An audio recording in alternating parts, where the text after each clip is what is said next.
है एक बार फिर से एसएसजी गुरुकुल के इस ऑफिशियल ऐप पर। चलिए आज की चर्चा क्या क्या होने वाली है, आज हम लोग क्या क्या पढ़ने वाले हैं फटाफट से बताएंगे। आज की चर्चा, आज की चर्चा, तो आज हम लोग पढ़ने वाले हैं सबसे पहले सामाजिक वानिकी।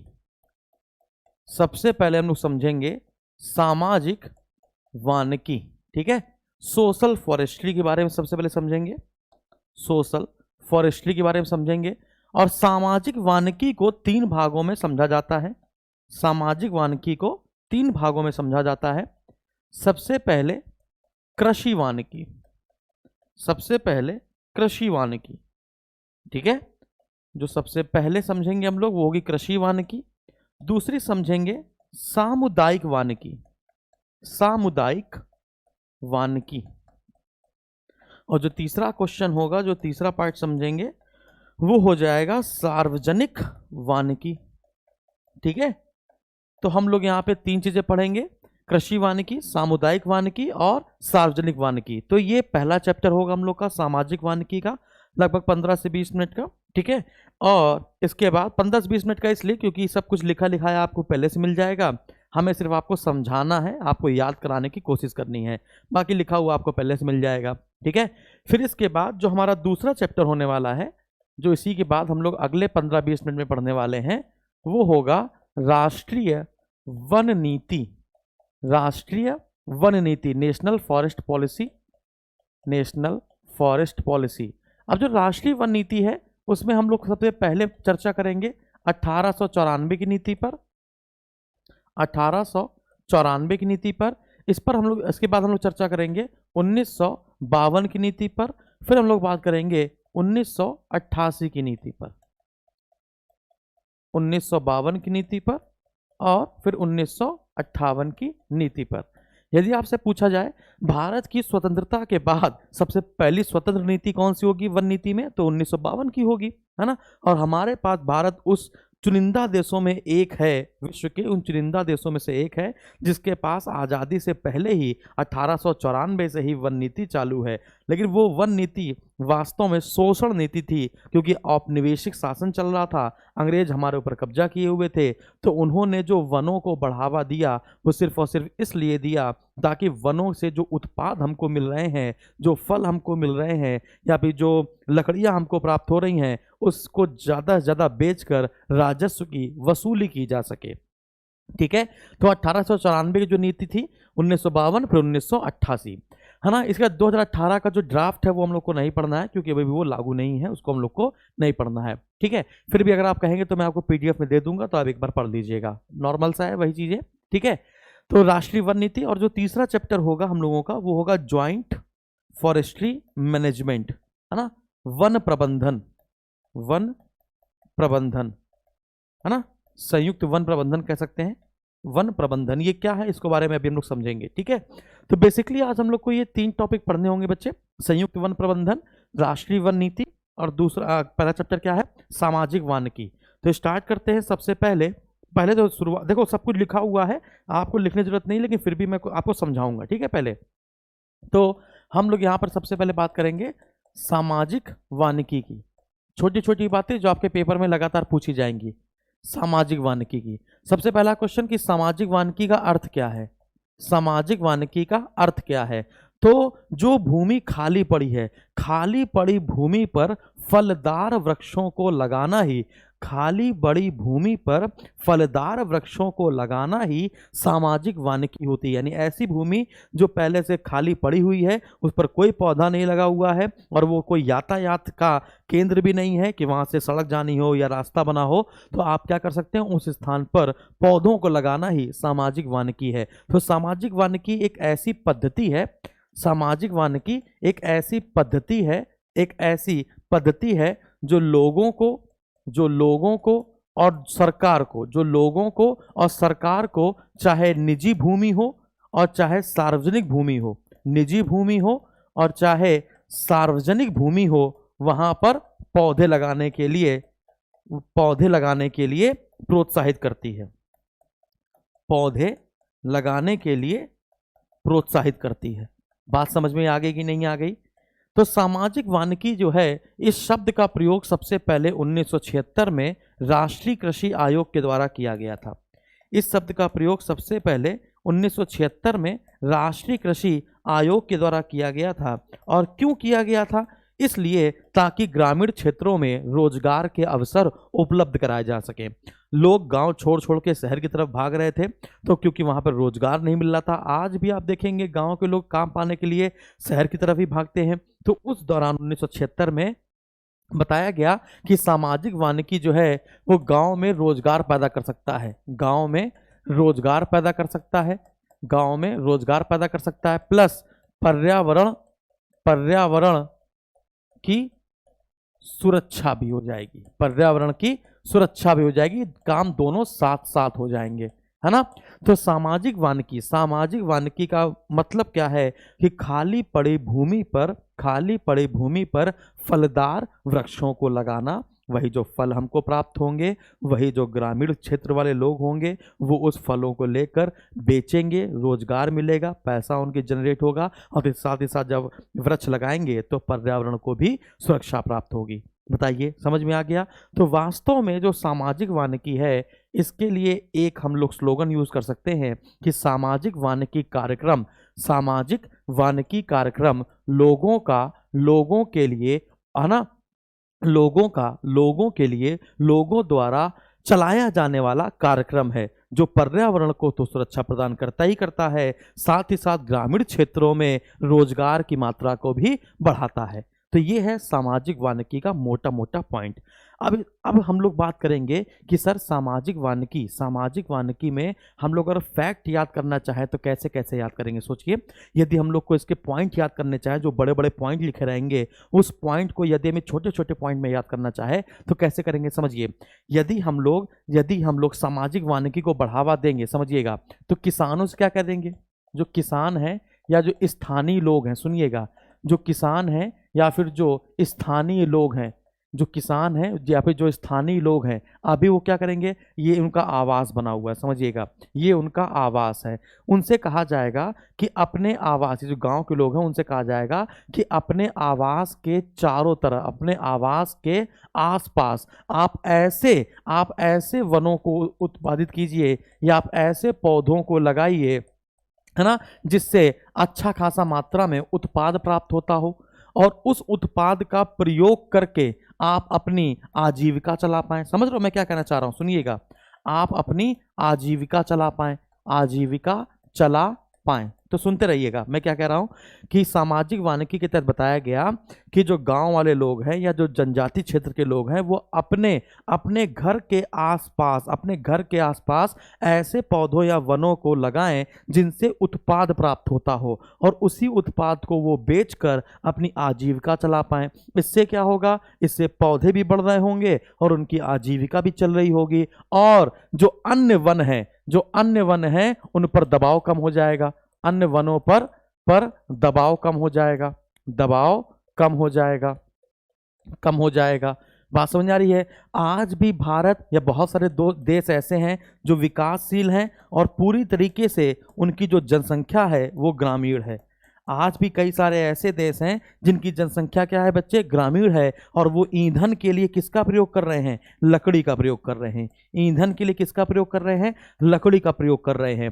तो सामाजिक वानिकी कार्यक्रम के तहत बताया गया कि सामाजिक वानिकी वो पद्धति होगी जो हम लोगों को, जो बहुत जल्दी ये ईंधन समाप्त होने वाले हैं, यदि लोग जो पहले से वन लगे हुए हैं उनको कटाई ना करें, बल्कि अपने वन उगाएं और उनको कटाई करें, और जब भी कटाई करें उससे दुगने तिगुने वन वो पहले से ही लगा लें। बात समझ आ रही है? तो उसी लकड़ी को वो लगातार प्रयोग करते रहेंगे, मतलब जितनी इन पर दबाव होगा वो थोड़ा सा कम होगा। हालांकि मैं जानता हूं कि पेड़ को उगने में काफी टाइम लगता है ना, तो तब तक वो क्या करेंगे? तो पहले तो आप इस ईंधन का प्रयोग करेंगे, इसके बाद इस ईंधन का प्रयोग करेंगे, तो कुछ तो कमी आएगी ना। सामाजिक वानिकी ने कहा कुछ तो इसमें कमी आएगी कि नहीं आएगी, कुछ तो दबाव कम होगा कि नहीं होगा। हमने कहा हाँ भैया, बात तो तुम सही कह रहे हो। और साथ ही साथ सामाजिक वानिकी के तहत लकड़ी का विकल्प भी ढूंढा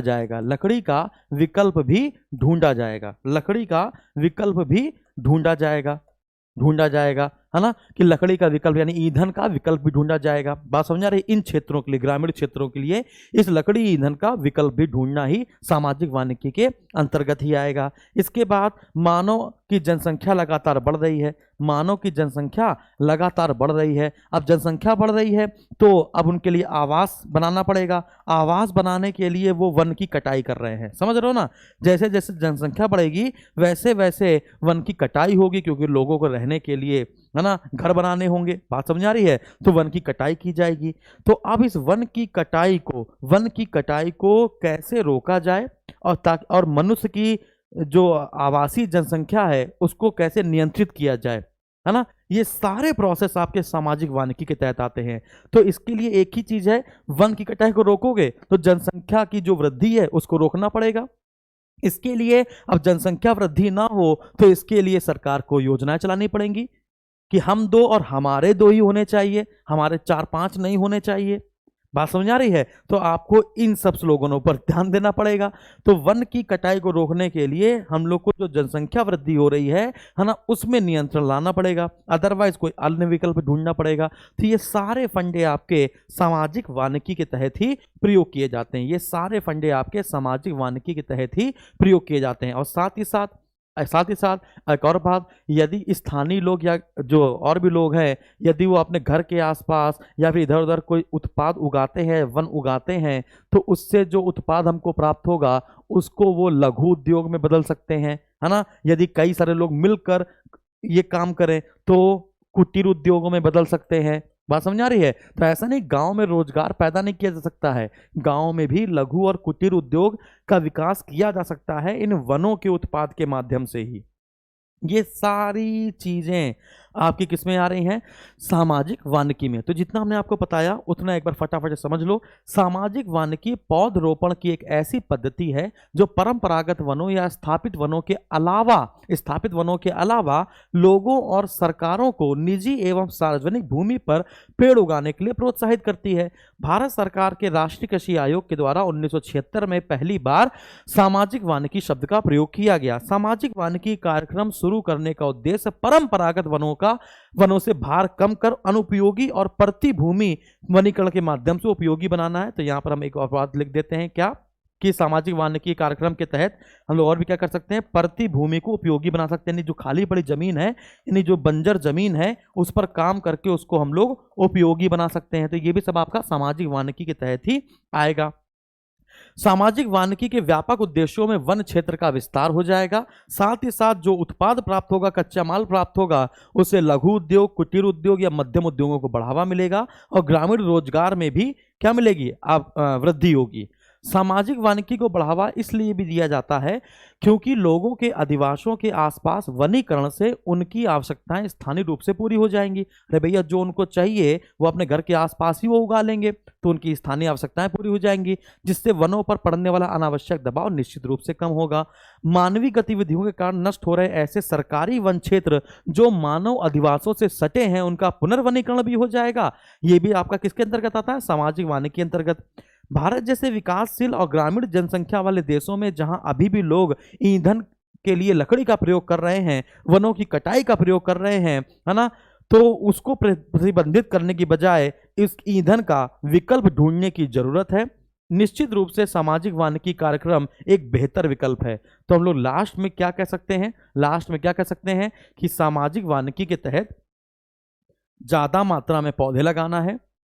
जब तक हमें लकड़ी का विकल्प नहीं मिल जाता है तब तक ज्यादा मात्रा में पौधे लगाएंगे तो हमको ईंधन के रूप में लकड़ी प्राप्त हो जाएगी। पशुओं के लिए हमको चारा प्राप्त हो जाएगा। सुनते रहिएगा, ईंधन के लिए हमको लकड़ी प्राप्त हो जाएगी, पशुओं के लिए हमको चारा प्राप्त हो जाएगा, ग्रामीण क्षेत्र में रोजगार मिल जाएगा, और जो परंपरागत वन है, जो पहले से वन है ना, उनकी कटाई नहीं होगी तो उनके ऊपर दबाव भी कम हो जाएगा और पर्यावरण भी हमारा सुरक्षित हो जाएगा। बात समझ में आई कि नहीं आई? जल्दी से बताओ फटाक से। फिर हमने आपसे क्या बताया कि जो सामाजिक वानिकी है, सोशल फॉरेस्ट्री है, इसको 3 भागों में बांटा गया है ना। इसके छोटे छोटे पहलू को देखा जाए तो इसको 3 भागों में बांटा गया है। पहला पार्ट है आपका कृषि वानिकी, दूसरा पार्ट है आपका सामुदायिक वानिकी, और तीसरा पार्ट है आपका सार्वजनिक वानिकी। तो सोचो, जस्ट इमेजिन आपको मैंने इसके पहले जो पढ़ाया है फसल चक्र, फसल सघनता या मृदा संरक्षण में आपने पढ़ा होगा, जैविक उपाय और बहुत सारे उपाय हमने आपको बताए थे, कृषि वानिकी उसमें बताया था। तो इसी को समझ लो, एक बात जो हमने आपको मृदा में बताया है उसी को एक बात समझ लो कि जैसे मान के चलिए कि यहाँ पर एक बात समझना, ये वाला पार्ट है ना कृषि वानिकी, होता क्या है कृषि वानिकी में, इसको वही व्यक्ति अपना सकता है, वही किसान इसको अपना सकता है। सुनिएगा, वही किसान इसको अपना सकता है जिसके पास उसकी खुद की भूमि हो।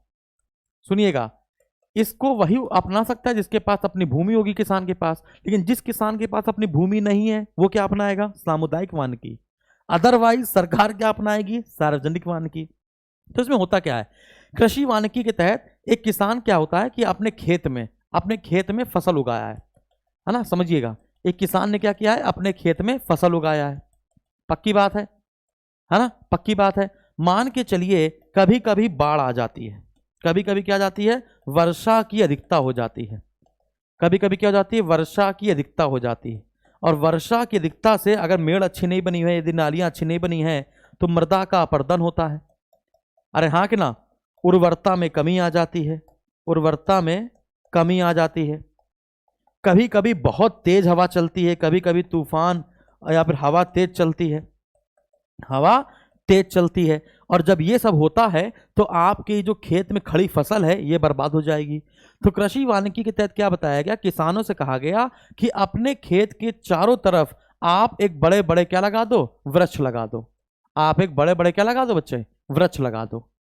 अगर आप बड़े बड़े वृक्ष लगा दोगे, यदि ये वृक्ष कोई उत्पाद जारी करते हैं, यदि ये वृक्ष कोई उत्पाद निकालते हैं, तो आपको इसका उत्पाद भी मिल जाएगा, जिससे आपको प्रॉफिट ही प्रॉफिट होगा, आप इसको बेच सकते हैं। नहीं तो यदि आप ये लगा देंगे तो क्या होगी, वर्षा की दिक्कत होगी तो भी ये बचा लेंगे, इसके साथ मृदा अपरदन को ये रोक देंगे, साथ ही साथ उर्वरता में जो कमी आ रही है वो भी आपकी खत्म हो जाएगी। बात समझ आ रही है? और जब तूफान या हवा का झोंका जब ऐसे के आएगा तो यही जो बड़े बड़े वृक्ष हैं वो उसको रोक लेंगे और आपकी जो खड़ी फसल है ये आपकी बच जाएगी।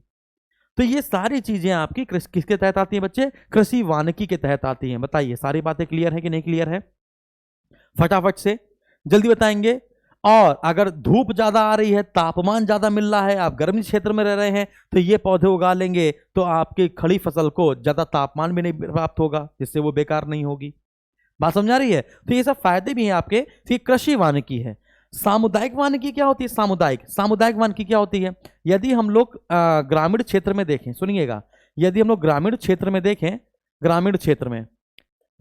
में देखें तो हर गांव का अपना एक समुदाय होता है, समुदाय, और वो समुदाय के पास अपनी कुछ जमीन होती है। बात समझ आ रही है? प्रत्येक समुदाय के पास अपनी अपनी जमीन होती है। हर गांव में, हर ग्रामीण में क्षेत्र में है ना, एक समुदाय होता है, उसके पास अपनी अपनी जमीन होती है जो पूरे समुदाय की होती है। अब उस समुदाय में क्या है कि जितने भी लोग हैं उन सब का हिस्सा अपना अपना रहेगा। क्लियर है? तो वो पूरे गांव के लोग इस पूरी जमीन पर, समझ में आ गया, इस पूरी जमीन पर या तो खेती करेंगे अकेले, अगर खेती करेंगे तो बढ़िया बात है, इसे सहकारी खेती कह सकते हैं। बात समझ में आ रही? कोऑपरेटिव जो एग्रीकल्चर है वो हो जाएगा, उत्पादन ज्यादा हो जाएगा। या तो आप फॉरेस्ट्री कर सकते हैं और उससे जो भी उत्पाद वो प्राप्त होगा, है ना, उस उत्पाद को ये लोग बराबर बराबर बांट लेंगे, इस लाभ को ये लोग बराबर बराबर बांट लेंगे। इससे क्या होगा, जिस समुदाय में यदि किसी किसान के पास जमीन नहीं भी है तो भी उसको लाभ मिल सकता है, और पर्यावरण तो अच्छा हो ही रहा है क्योंकि हम लोग पौधे उगा रहे हैं। बताइए सारी बात क्लियर है? अच्छा, अब इस सामुदायिक वानिकी को सामुदायिक वानिकी में क्या होता है, हर समुदाय में एक खलीफा होता है, एक बड़ा आदमी, है ना। तो ये सफल क्यों नहीं हो पा रही, उसके लिए बता रहा हूं मैं कि ये सारी चीजें सफल क्यों नहीं हो पा रही हैं। यदि आपसे पूछा जाए सामाजिक वानिकी के तहत सबसे ज्यादा सफलता किस क्षेत्र में देखी गई या किस भाग में देखी गई, तो सबसे ज्यादा सफलता कृषि वानिकी में देखी गई है।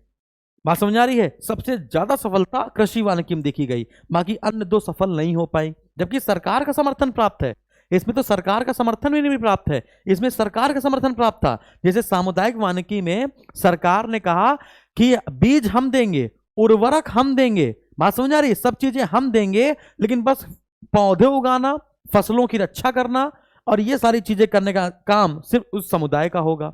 फिर भी ये पूरी तरीके से सफल नहीं हो पाई। क्या ही कर सकता है कोई? क्यों? क्योंकि उस समुदाय का जो नेता होता था वो सबसे ज़्यादा पावरफुल होता था, और होता था तो फिर वो सबसे ज़्यादा लाभ भी ले लेता था, जिससे अन्य लोगों को रुचि कम हो गई। उन्होंने कहा कि भैया अपनी अपनी ज़मीन पे खेती करो, इनकी क्या करने की जरूरत नहीं है सामुदायिक रूप से, क्योंकि लाभ का बंटवारा नहीं हो पाता था, किसने कितनी मेहनत करी है वो पता नहीं चल पाता था। मान के चलिए कि मेरे पास जमीन नहीं थी लेकिन हम खेती करने गए, और एक किसान है उसकी यहाँ पर कुछ जमीन है, वो कहेगा भैया मेरी जमीन है तो हमें पैसा ज़्यादा मिलना चाहिए, चाहे हम काम करें चाहे ना करें। तो लाभ कोई बंटवारा सही से नहीं हो पाया, इसलिए सामुदायिक वानिकी भी खराब हो गई। फिर आते हैं सार्वजनिक वानिकी में। फिर किस में आते हैं? सार्वजनिक वानिकी में। ये सार्वजनिक वानिकी क्या है बच्चे? ये सार्वजनिक वानिकी क्या है इसको समझना हम लोग को। सरकार ने कहा कि भैया तुमसे नहीं हो पा रहा है, चलो मैं ही करता हूं। केंद्र सरकार ने वन विभाग से कहा कि तुम्हारा काम है कि सड़कों के किनारे पौधे लगाओ, बड़े बड़े पेड़ लगाओ, रेलवे ट्रैक के किनारे किनारे पौधे लगाओ, नहरों के किनारे किनारे पौधे लगाओ। समझ में आ गया? और हमको किसी भी तरीके से देश के कुल भौगोलिक क्षेत्रफल के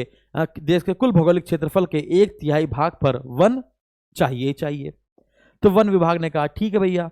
अब यानी कि आप सिंपल सी बात है, ये पूरी तरीके से केंद्र सरकार द्वारा पोषित कार्यक्रम है, और सार्वजनिक वानिकी को बढ़ाने के लिए जो पैसे की जरूरत हुई वो भारत ने विश्व बैंक से लिया, और जो टेक्नोलॉजी की जरूरत हुई वो कनाडा और स्वीडन से ली। फिर भी नहीं सफल हो पाई। बात समझ में आ रही? फिर भी नहीं सफल हो पाई क्या? सार्वजनिक वानिकी। बात क्लियर है? तो उतनी सफल नहीं हो पाई जितनी की कृषि वानिकी सफल हुई। तो चलिए एक बार इसको पढ़ लेते हैं हम लोग, अच्छे से इसको पढ़ लेते हैं। ठीक है, इसको एक बार हम लोग अच्छे से पढ़ लेते हैं। ये हम लोगों ने पढ़ ही लिया है। हाँ, तो बताए इस जो सामाजिक वानिकी है उस कार्यक्रम का उद्देश्य क्या है? वनीकरण को बढ़ावा देना, लकड़ी प्राप्त करना, पशुओं के लिए चारा प्राप्त करना, ग्रामीण रोजगार में वृद्धि करना, और जो वन है परंपरागत रूप से उन पर दबाव डाले बिना, है ना, अन्य पौधों को लगाना। सामाजिक वानिकी कार्यक्रम को 3 भागों में बांटा गया है: कृषि वानिकी, सामुदायिक वानिकी और सार्वजनिक वानिकी। कृषि वानिकी मैंने आपको बताया, आपको सिर्फ पढ़ना है, फटाफट से पढ़ लो।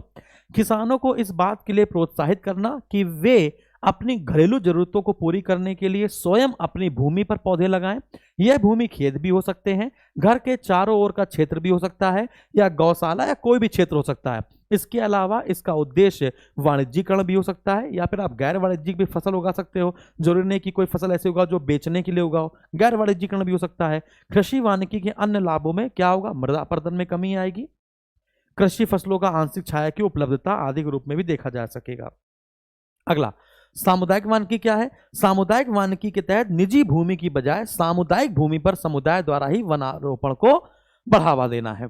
स्वाभाविक रूप से सामुदायिक वनों से मिलने वाले लाभ पर समस्त समुदाय का अधिकार होगा। यह कार्यक्रम उन लोगों को भी वनीकरण से जोड़ेगा जिनके पास खुद की भूमि नहीं है। यह सरकार की जिम्मेदारी है कि उर्वरक उपलब्ध कराए, कृषि के बीज उपलब्ध कराए, लेकिन रक्षा करने की जिम्मेदारी, वृक्षों की रक्षा करने की जिम्मेदारी समुदाय की होगी। हालांकि सामुदायिक भूमि को कभी कभी व्यक्तिगत लाभ के लिए भी उपयोग किया जाता है, जिससे तनाव हो जाता है, लाभ सही से बट नहीं पाता और चीजें बर्बाद हो जाती हैं। अच्छा, एक और बात सार्वजनिक वानिकी के तहत उदाहरण मैं बताऊं कि ये सफल क्यों नहीं हो पाए, क्योंकि हम लोगों ने यूकेलिप्टस के पेड़ ज्यादा मात्रा में लगा दिया, और यूकेलिप्टस को कहते हैं बाढ़ का आतंक, और इस बाढ़ के आतंक ने क्या कर दिया? पानी को ही जड़ से समाप्त कर दिया। ठीक है ना? तो देखते हैं। अच्छा, यूकेलिप्टस लगाए क्यों गए थे? ताकि टिम्बर ज्यादा मात्रा में प्राप्त हो पाएंगे, लकड़ियां ज्यादा मात्रा में प्राप्त हो पाएंगी, लेकिन हम लोगों को इसकी अन्य गतिविधियों के बारे में उस समय पता नहीं था, तो इसलिए फेल हो गया। तो पढ़ा हुआ देखते हैं। इसके अंतर्गत वन लगाने का कार्यक्रम वन विभाग का है, पूर्णतः ही केंद्र सरकार द्वारा ही पोषित है। कनाडा और स्वीडन से टेक्नोलॉजी ली गई है, जबकि वित्तीय मदद विश्व बैंक से प्राप्त होती थी। उपयुक्त तीनों कार्यक्रम में सबसे ज्यादा सफलता कृषि वानिकी को मिली। सामाजिक वानिकी कार्यक्रम अपेक्षित सफलता प्राप्त नहीं कर पाया, जागरूकता का अभाव था, असावधानी पूर्वक पौधों का चुनाव किया गया। जैसे बड़े पैमाने पर तेजी से बढ़ने वाला आक्रामक यूकेलिप्टस पौधे लगाए गए, जिन्होंने ग्रामीण क्षेत्रों में लकड़ियों की उपलब्धता तो बढ़ाई, लेकिन अन्य प्रकार के पौधों को जो खाद वगैरह चाहिए था, जो पानी वगैरह चाहिए था, वो खत्म कर डाला। ठीक है, तो ये हो जाएगा आपका सार्वजनिक कार्यक्रम। बताइए, सारी बातें क्लियर है? फटाफट से बताइए। तो हम लोगों ने कृषि वानिकी समझी, सामुदायिक वानिकी समझी, और क्या समझा? सार्वजनिक वानिकी समझी। इसके बाद जो सामाजिक वानिकी है इसको भी हम लोगों ने अच्छे से समझा। ठीक है, तो अब हम लोग क्या पढ़ने वाले हैं? अब हम लोग क्या पढ़ने वाले हैं? अब हम लोग पढ़ने वाले हैं राष्ट्रीय वन नीति। क्या पढ़ने वाले हैं? राष्ट्रीय वन नीति, लेकिन ये 1988 की लिखी हुई है। अभी मैं आपको समझा देता हूं, पहले राष्ट्रीय वन नीति, ठीक है। तो यहां तक आपको समझ में आ गई बात? तो यस सर बोलो फटाफट से, फटाफट से बोलो। इस बार पेपर निकाल देना बच्चे, निकाल देना। अभी मैं इसी के बहुविकल्पी प्रश्न कैसे आएंगे वो भी करवाएंगे, इसी के बहुविकल्पी प्रश्न कैसे आएंगे वो भी करवाएंगे, और दिल खुश हो जाएगा आपका, ठीक है। तो वो यूट्यूब पे करवा देंगे, ठीक है।